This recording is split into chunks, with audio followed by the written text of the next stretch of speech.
Hey everyone, it's Elaine from Larkin Lane Creations. I am working today from my backyard on my back patio.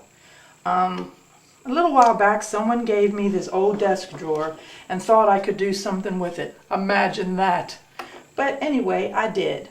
So what I have done is I took the drawer first of all and I added some 1x4, just small pieces, big enough to hold the casters that I also added to it. And then I spray painted it as dark blue. Blue is going to be my color. So I basically called that my primer.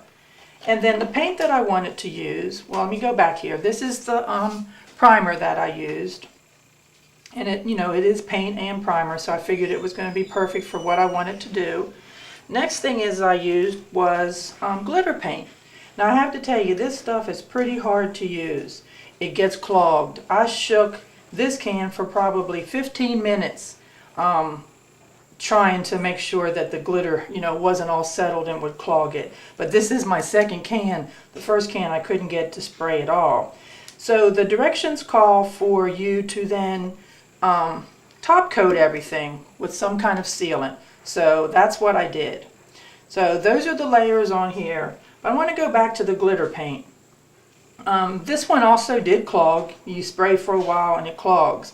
So I had watched a YouTube video and the person suggested that you put the nozzle of some WD-40 down in there and spray. And it does unclog it. However, when you go to spray, it will also shoot that WD-40 back out onto your project.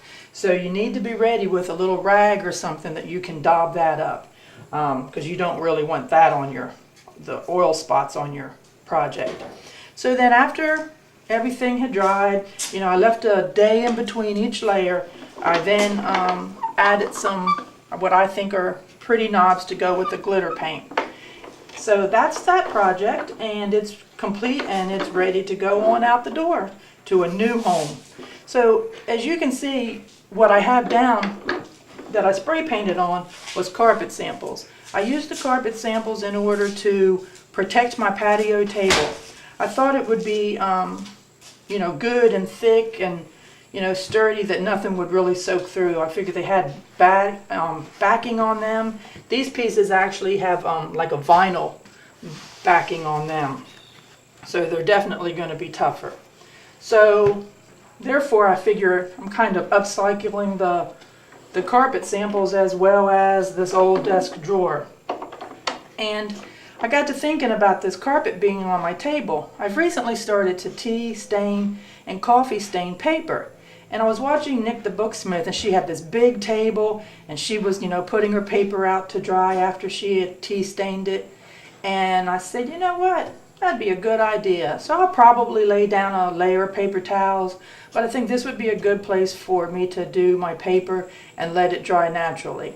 So I hope you enjoyed my video today. Please give me a thumbs up and subscribe to my channel.